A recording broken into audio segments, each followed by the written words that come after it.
Kami dari kelompok 1 akan menjelaskan mengenai materi bab 7, Psikologi Komunikator.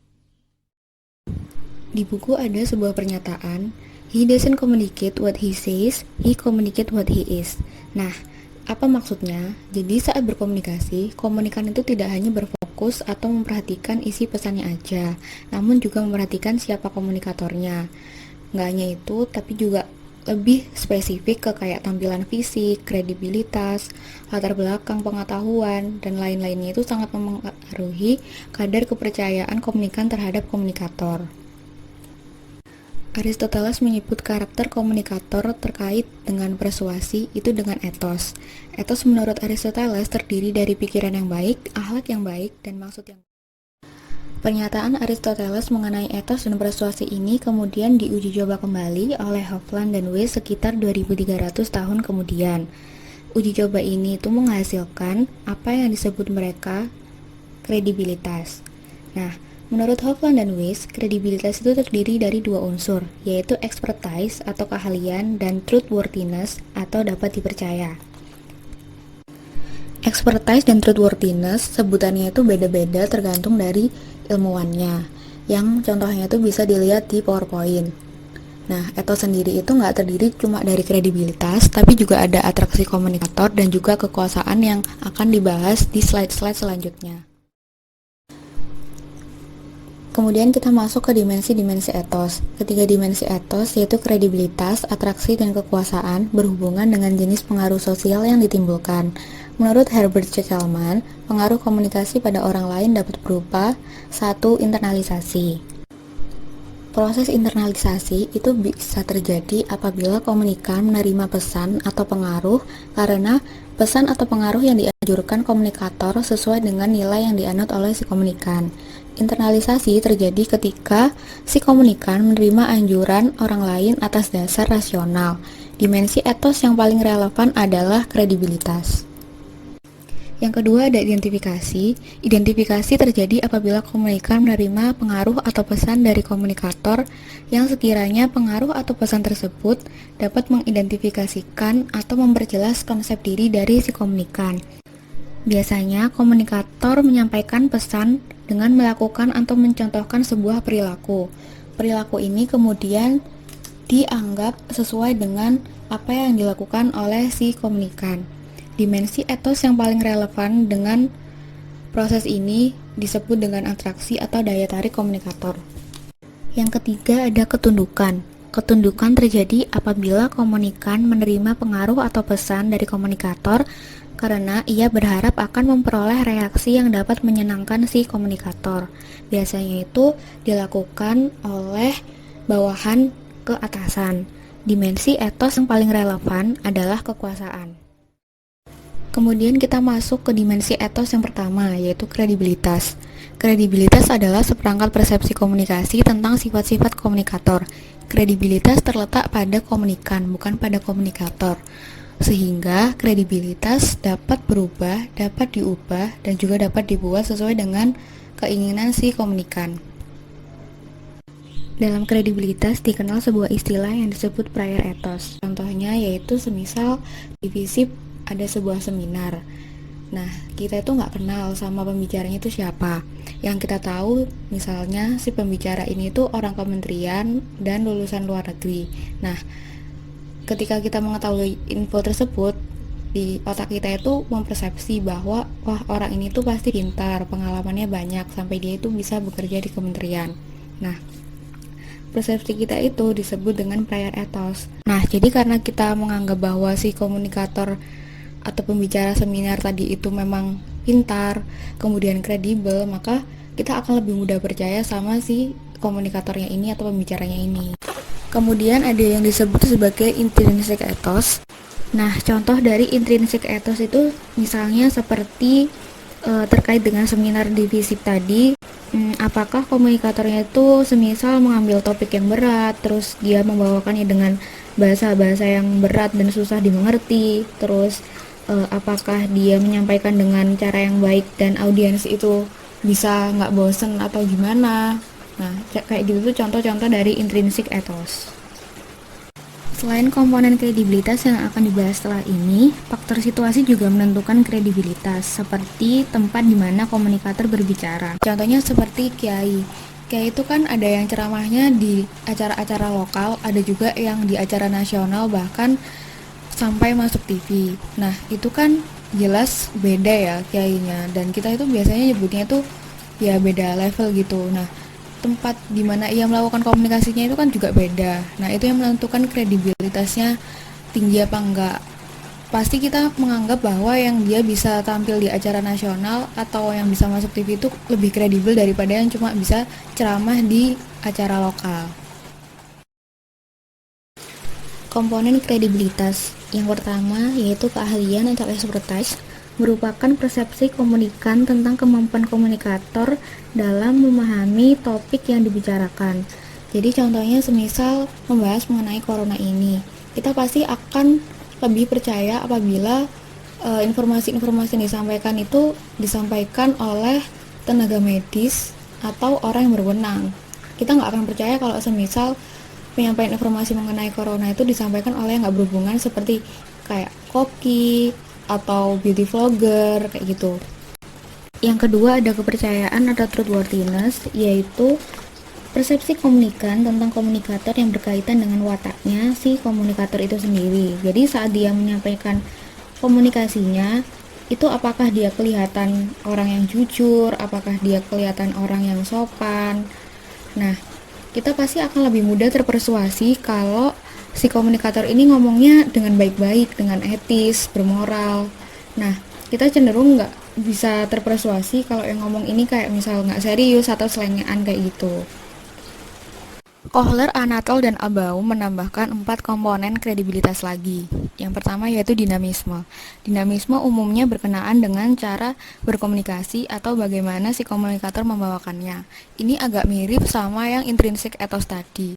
Jadi kalau semisal di acara-acara yang rame kayak festival atau konser musik gitu, kita kan pasti berharapnya atau mengekspektasikannya itu si MC membawakan pesannya dengan semangat, ceria gitu. Nah, kita tuh pasti kayak ilfeel gitu kan kalau semisal si MC ini di acara yang rame kayak gitu kok ngebawainnya lesu atau nggak semangat. Jadinya kan pesannya ke kita tuh nggak nyampe. Nah, kita tuh akan lebih mudah terpersuasi kalau si MC-nya ini juga bisa menyampaikan pesannya yang baik ke kita. Cara pembawaannya itu juga tepat dan benar, sesuai konteks dengan acaranya. Yang kedua ada sosiabilitas, yaitu persepsi komunikan tentang kemampuan bersosialisasi komunikator. Nah, semisal kayak MC lagi contohnya. Kadang kan kalau di acara-acara gitu kan, si MC itu suka jalan-jalan kan, kayak dia itu berusaha mengajak komunikasi audiensnya. Nah, kemampuan kayak gitu itu yang meningkatkan kredibilitas dari si komunikator, yaitu MC itu tadi.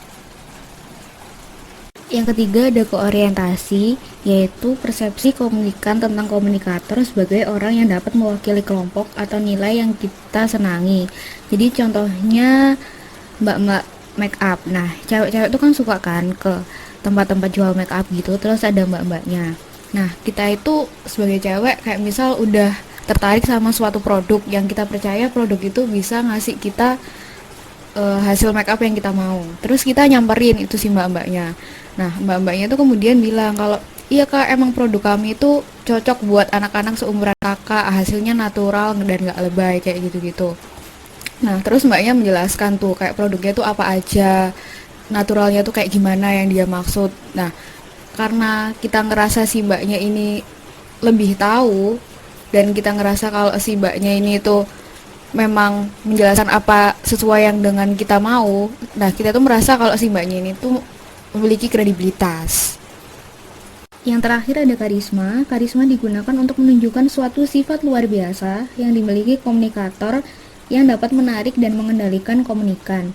Nah, karisma ini sebenarnya agak susah dijelaskan karena kalau di buku itu disebut sebagai pesona gaib yang dimiliki oleh komunikator. Nah, karisma ini baik dia orangnya memang baik ataupun orangnya kurang baik, dia tampilan fisiknya bagus atau kurang bagus, itu bisa aja mempunyai. Kemudian kita masuk ke dimensi etos yang kedua, yaitu atraksi atau attractiveness. Nah, kita itu cenderung menyenangi orang-orang yang memiliki tampilan fisik yang baik yang memiliki banyak kesamaan dengan kita dan memiliki kemampuan yang lebih tinggi dari kita. Atraksi fisik menyebabkan komunikator terlihat menarik dan karena menarik, ia memiliki daya persuasif. Nah, selain itu, kita juga tertarik kepada komunikator karena adanya persamaan antara kita dengan dia. Nah, kemudian Everett M. Rogers meninjau banyak penelitian komunikasi mengenai persamaan dan perbedaan, yang ia sebut sebagai homofili dan heterofili. Homofili yaitu di mana komunikator dan komunikan memiliki kesamaan status sosial, ekonomi, pendidikan, sikap, dan kepercayaan. Sedangkan heterofili adalah lawan baliknya atau tidak ada kesamaan di antara komunikator dan komunikan. Nah, si Everett M. Rogers ini mengatakan bahwa kondisi homofili ini lebih dapat meningkatkan daya persuasif dari si komunikator. Karena komunikasi akan lebih efektif pada kondisi homofili daripada kondisi heterofili.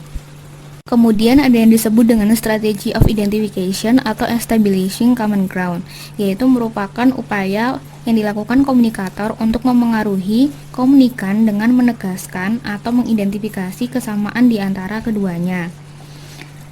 Komunikator dapat mempersamakan dirinya dengan komunikan dengan menegaskan persamaan dalam kepercayaan, sikap, maksud, dan nilai-nilai sehubungan dengan suatu persoalan yang saat itu sedang dibahas. Simons menyebut kesamaan ini sebagai dispositional similarity. Kemudian kita masuk ke 4 alasan mengapa komunikasi lebih efektif bila ada kesamaan di antara komunikator dan komunikan. Alasan yang pertama yaitu kesamaan mempermudah proses penyelidiberikan atau decoding. Contohnya kayak kita sendiri anak komunikasi. Kita kalau sesama anak komunikasi bahas kayak global village, motion media, Laswell, teori user gratification, kayak gitu itu kan pasti akan lebih cepet nyambung daripada sama anak yang bukan dari komunikasi. Karena nggak ada frame of reference yang sama antara kita sama anak yang bukan komunikasi.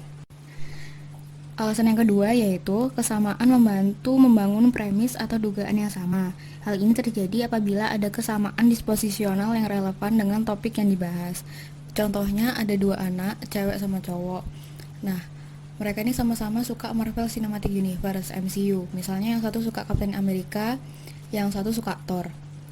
Nah, terus si cowok yang berperan sebagai komunikator mau ngajak si cewek ini nonton. Terus si cowok ini pasti mikirnya, oh si cewek ini pasti mau kalau aku ajak nonton karena dia kan juga suka sama MCU kayak gitu. Jadi komunikasinya tuh lebih efektif dan kemungkinan si cewek ini mau itu juga lebih tinggi karena mereka memang memiliki kesamaan yaitu sama-sama suka MCU gitu. Kemudian alasan yang ketiga yaitu kesamaan menyebabkan komunikan tertarik pada komunikator. Karena tertarik dengan orang yang memiliki kesamaan dengan kita akan cenderung menerima gagasan-gagasannya. Kayak semisal cowok sama cewek tadi itu lagi PDKT. Nah, karena si cewek ini tertarik sama si cowok, maka secara nggak sadar itu apapun yang disampaikan oleh si cowok, si cewek ini kayak setuju-setuju aja. Kan pada umumnya emang orang PDKT tuh malah nyari kesamaan-kesamaannya gitu kan. Alasan yang terakhir, yang nomor 4, yaitu kesamaan menumbuhkan rasa hormat dan percaya pada komunikator. Menurut penulis, bila ada kesamaan disposisional, komunikan akan mudah hormat dan percaya kepada komunikator, karena berarti komunikator memberikan validitas pada konsep diri komunikan. Jadi contohnya, kayak kita cerita-cerita sama teman kita cerita kayak semisal kesusahan kita yang sedang kita alami itu kayak gimana, terus si teman kita tuh nanggepin, oh iya aku juga pernah kok di posisi kayak gitu. Terus si teman kita ini ngasih saran-saran, ngasih masukan gitu ke kita. Nah, itu tuh membuat kita jadi hormat ke dia. Dan secara gak langsung, itu membuat kita percaya sama dia. Karena kita ngerasa, oh aku sama dia ini loh udah pernah ngerasain atau ngalamin pengalaman yang sama. Dia pasti tahu rasanya apa yang aku rasain.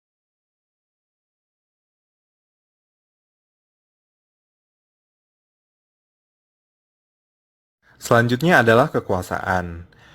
Menurut Kelman, kekuasaan adalah kemampuan menimbulkan ketundukan. Ada 5 jenis kekuasaan menurut Raven. Yang pertama, kekuasaan koersif atau coercive power. Kekuasaan koersif menunjukkan kemampuan komunikator untuk mendatangkan ganjaran atau memberikan hukuman kepada komunikan. Misalnya, dosen dapat menghukum mahasiswa yang telat mengumpulkan tugas. Yang kedua ada kekuasaan, keahlian, atau expert power. Kekuasaan ini berasal dari pengetahuan, pengalaman, keterampilan, atau kemampuan yang dimiliki komunikator. Misalnya, dokter yang dapat menyarankan pasiennya untuk makan makanan bergizi.